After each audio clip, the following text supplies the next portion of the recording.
So welcome back to the channel, welcome back to the milk run.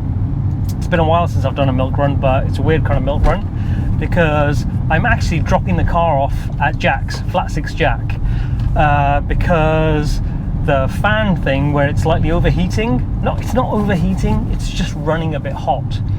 And yeah, what's this person in front doing? And it turns out that it's because it's the resistor, the fan resistor. So the fan comes on at the hotter temperature, the second phase, but not the first phase. So it gets a little bit hot, then comes on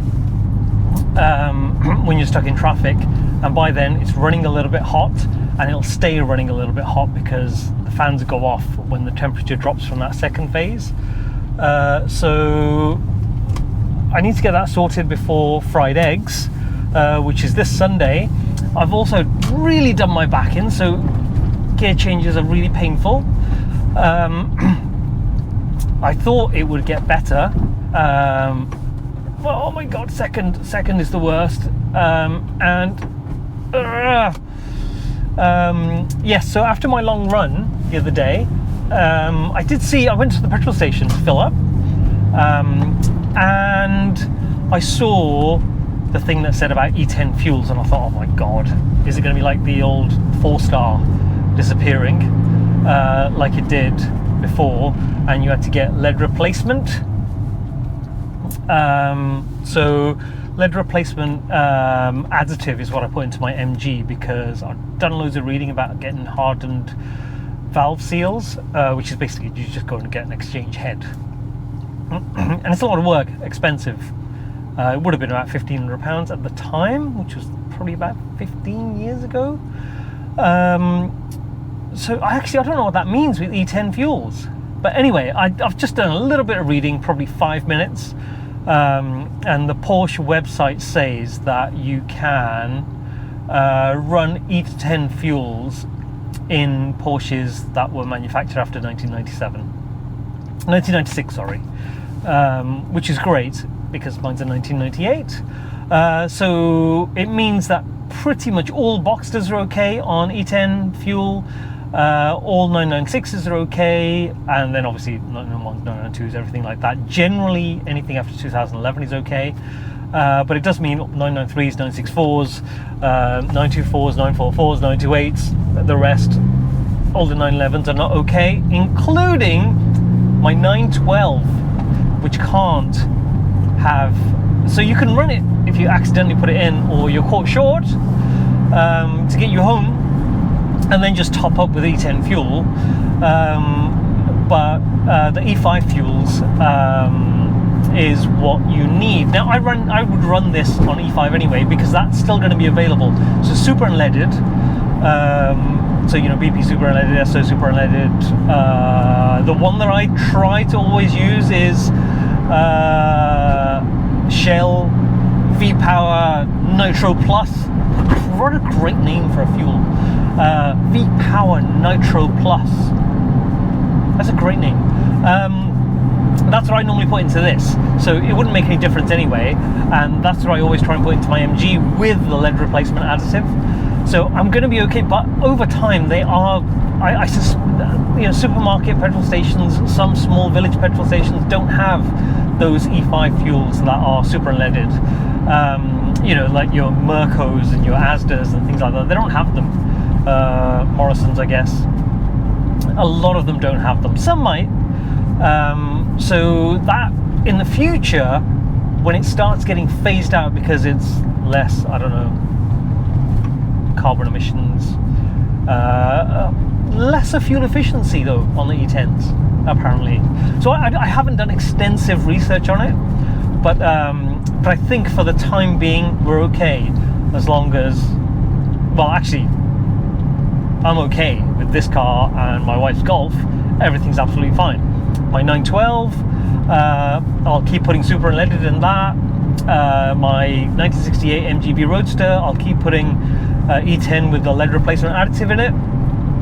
But I think there's going to come a time where some alternatives are going to have to come out for my 912 and for my MG, unless the lead replacement additive still does the trick. But I don't know if anybody's doing any testing or anything like that. Who knows? nose. Man, even breathing hurts my back. I think it's like an intercostal or something that I've hurt towards the middle of my back. Oh, dying. On a side note, actually everything's a side note. Everything's a side note that I talk about. I'm excited about going to Fried Eggs, which is why I thought I'd get the car ready. So Jack's going to sort those resistors out for me. I don't know if it's both or one. It's probably one, but I don't know. He's going to check it over. And it's someone in a 996 convertible has just waved at me. I don't know why that's made me happy. I have no idea who that was. Actually, if it's somebody who's not local, ping me on Instagram. What was the side note that I was just about to talk about? Side note. I'm going to Fried Egg, so I want to get the car ready for that, and I'm pretty excited about it. Even Lee Sibley sent me a nice message. Well, he responded to a post saying, looking forward to you being there. And I'm sure he said that to everybody. That would be great to meet so many different people with 996s. And I know mine's going to be the cheapest one there, Krusty's one there. It's like mucky as hell. Unlikely I'll be able to get it clean before then. But on the side note, yes. So I was watching the Late Break Show on YouTube with Johnny Smith, the car pervert. Great channel, puts out great content, should have way more subscribers. He's on like 250,000 or something like that, but he should have way more. So slick. It's, I don't know, it's just real world stuff. You know, when he does the caves and car caves and stuff like that. Oh, it's the Honda E, great looking car. He does all that stuff, but he also does real reviews where he talks about old cars like Allegros or you know, stuff like that. I don't know, I feel like, me personally, I have more of a connection with that stuff, and he keeps reminding me about Avengers, and not Avengers the movie or the TV show, but like a Hillman, Chrysler, Talbot Avengers, because my dad used to have a couple. And I've gone off on another side note, because my dad had the one with the vinyl roof that bizarrely cut across the boot. So some of the boot, probably like a quarter of the boot, had vinyl across it with a chrome strip. How weird is that? And also with the Allegro, that he's got the sleeper Allegro going on.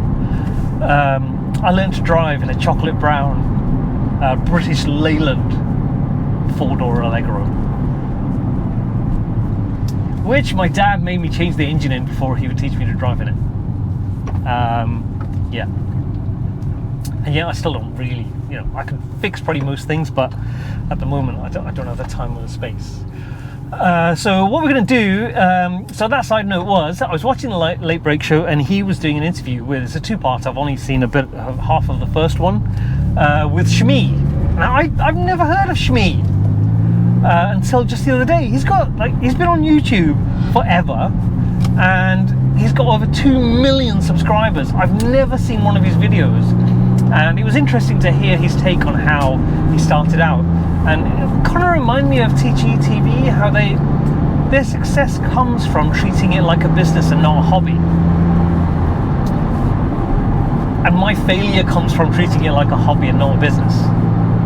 So, you know, there's some lessons that I can learn from it. You know, you can look at it, and I did at first think, well, actually that's really cynical that you're using people who are fans of your YouTube content, and you're just going, I'm interested in, hope takes people along for the ride. I'm just going to do something that people are going to... I'm doing it for the hits, the clickbait. So I don't know. I still have got no idea. But I have put 2 videos out on my allotted times. Thursday at 7 and Sunday at 7. Obviously, it's not consistent yet because I've only done one Thursday or one Sunday. And so when I go to Fried Eggs, obviously I'll be out and about on a Sunday, so I need to work out how I'm going to make it live. So I'll have to have a reminder on my phone, have the video edited, uploaded, tagged with the right everything, and just ready to go, and I can then just make it live. Pull over. Ah, geez, second gear, man. Kind of takes your breath away. Then I can. That's totally wrong what I was saying. I'm just going to stick to whatever gear it's in, and then I can just make it live. But I really want to crack on. It's just I've not been able to do anything really. I mean, I went to Podium Place, which was nice. Went with my daughter, and she had a great time on the Formula One simulator. She's 6, never been behind the wheel of a car, doesn't know what the pedals do, paddles, anything like that. And halfway through talking to the lady, who I said to her, look, can she have a go? I still paid my 20 quid for 15 minutes. And to be fair, she was brilliant. She knew when I said to her, change up, change down, she knew, and accelerate. She was listening to all of that, but then she realised that if she just floored it in first, she could do a donut. And we'd just been talking about, while I was having my coffee, we'd just been talking about what donuts were. Oh, second. And, oof. And, yeah, so while the lady was trying to tell her stuff, she just, every time she reset back in the pit lane, as soon as she got out of the pit lane, because it was, you know, she got the choice of a car. She went, I want a Formula One car. Which Formula One car? I want a Ferrari. So she went, and so I said, oh, well, you might as well put her on the shortened Silverstone track, and she just kept flooring it. Anyway, so I've not really done anything else because we moved house, I'm decorating, I've done my back in. My brother was over from abroad, and his family, they stayed over for a week, and I'm still doing that decorating.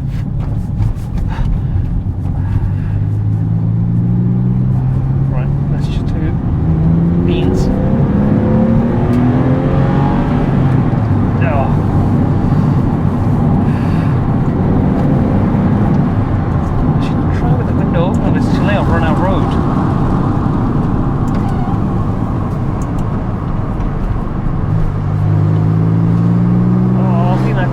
Push, but I can't get out because I've got a bad back. Ugh. Anyway, yeah, so I've not been able to do much, but second gear, no, I'm just going to go, no, I want to give it the beans. Second, but now my revs have dropped too low. Bloody hell, I just wanted to hear it from the window. Right, let's see, what's the speed limit here? Now, there's a driveway there. I think it's clear after this driveway, and it's national speed limit, but I'm in a queue of cars. First gear.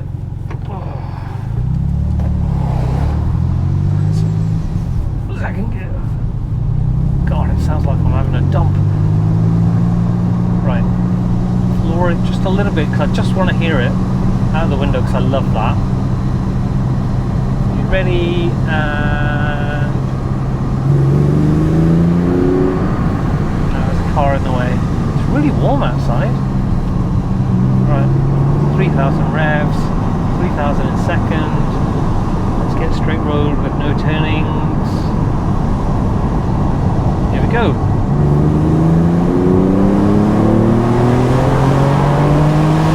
Oh, it's a bit too fast for this road. Anyway, that's about it for this one. Next video should be about unless it's me picking it up from Jack's or me saying, hey, I couldn't make it to fried eggs. The next video should be on my way to fried eggs, and I'm going to try and do some content when I'm on fried eggs. Anyone who's going, reach out. I did think about going the night before, and my wife's saying I'm a bit mad because I want to go and see Mark. Thank you, Mark, for the offer of letting me try out one of your cars in Manchester. So I was going to go a couple of hours to Cannock, from there a couple of hours to Manchester, and then should I just stay over in Manchester or do 4 hours back? Should I stay over in Cannock the night before and then do all the driving on the Sunday, I don't know. So I don't know when this video is going to go out either. Probably not until after Friday. Anyway, thank you for tuning in. Please hit like, please hit subscribe. I'm slowly edging towards